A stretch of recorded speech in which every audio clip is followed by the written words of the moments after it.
Hello everyone, this is Professor Shijun Wang. In today's video, I am going to talk about how to practice 24 major and minor scales efficiently. Really, to practice the scales is a very essential part of every pianist's daily life. I start to play every day before my practicing session, before I dig into my Chopin etudes, before I dig into the Paganini variations by Brahms, which I'm going to talk about in a week. I practice some scales just to warm up my hands, make sure I don't get injury, and also to make sure my hands is still in perfect control of the keyboard. And of course, that now I'm a college professor, we have a test on all of our college students' technique every end of the semester, and an essential part of that is we grade on how they play their skills. But then this is something every pianist in every schools they do. And how do we practice the skills efficiently, or how I can share here, how do I give a high score on somebody's skill playing? First of all, every teacher, every piano teacher probably will be very, very focused on the evenness of the skill playing, and I 100% agree with this focus on the evenness. But sometimes I find that not everyone knows how to define evenness in the skill playing.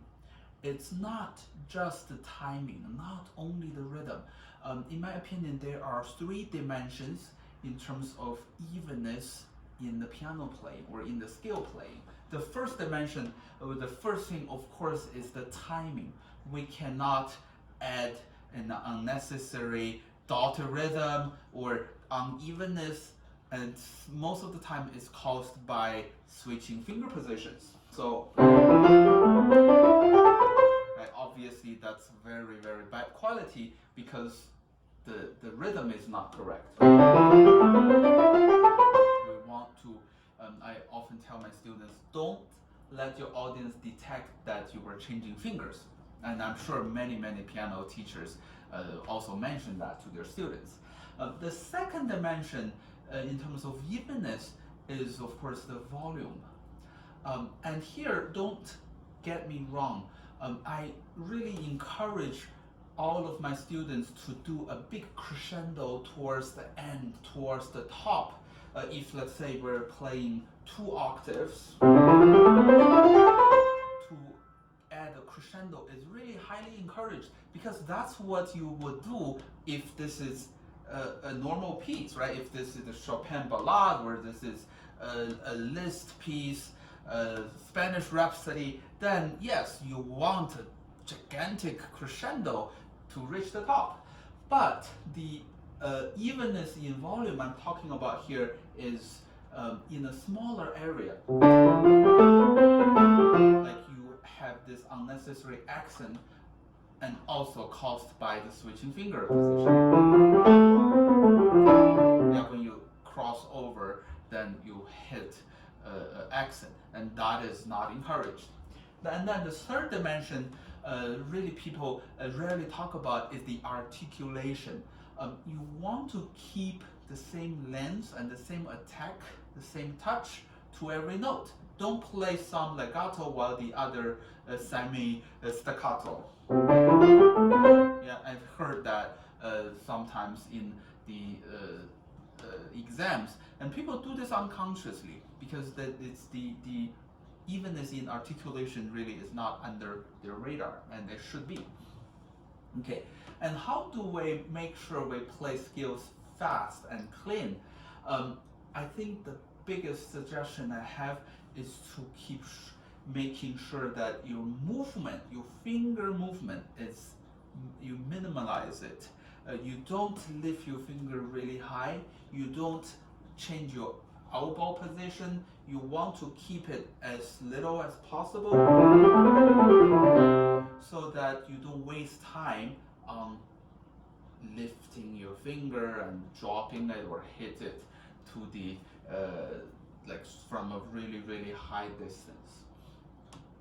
And I also have two very important suggestions for everyone who now have already learned the skills, right? Let's say you're a junior or a senior, and of course you are not learning the fingering like I mentioned in the previous two episodes.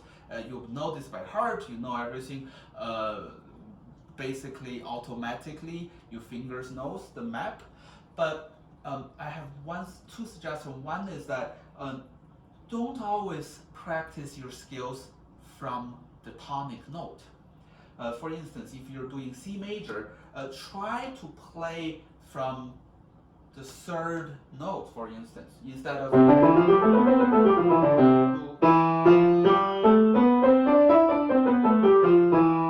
Or let's say if you're doing a B major, don't always start from the first note. Try to go from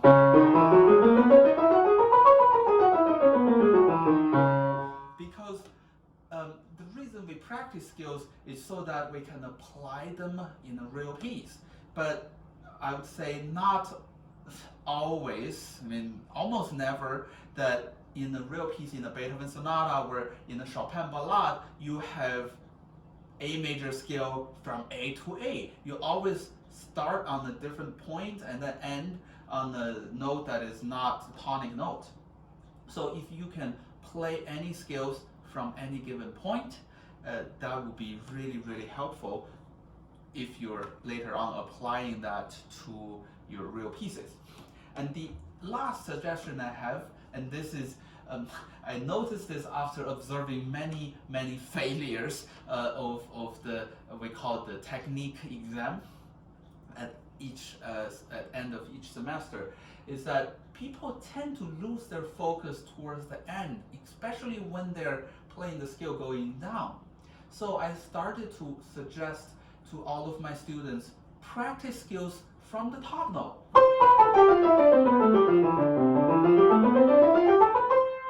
And of course, one of the reasons is your focus level. Yeah, we're always more focused at the beginning. And also, I think why the first octave of any major of any key is never a problem is because when the students learn a new skill, they make mistakes in terms of fingering, in terms of slipping fingers. So they would always do this. And then they go back. Okay. So at the end, they practice the first couple of notes really well, but then the skills going down, it simply wasn't practiced as often. So again, if this is 2 weeks before your exam, I strongly encourage you to practice every key from the top to the bottom and then to the top. And my professor, Miss Chu, used to say, if you really want to play something better and better, study the piece from the last page, so that you're not knowing, when you perform a piece, you don't know it less and less well, but you know it better and better. So I applied that to the skills too. If you practice going down way more than going up, then I promise you, you will feel better, more and more confident as you play this skill in the exam. I hope this episode helps you to practice the skills more efficiently, and I wish you the success in all endeavors in digging into this daily practice session. And if you haven't subscribed my channel, please hit the bell and subscribe my channel so that you will be notified when I upload my newest video talking about music, talking about piano playing, talking about real pieces and the tutorial. And sometimes I even upload my performance videos. Thank you for watching. See you next week.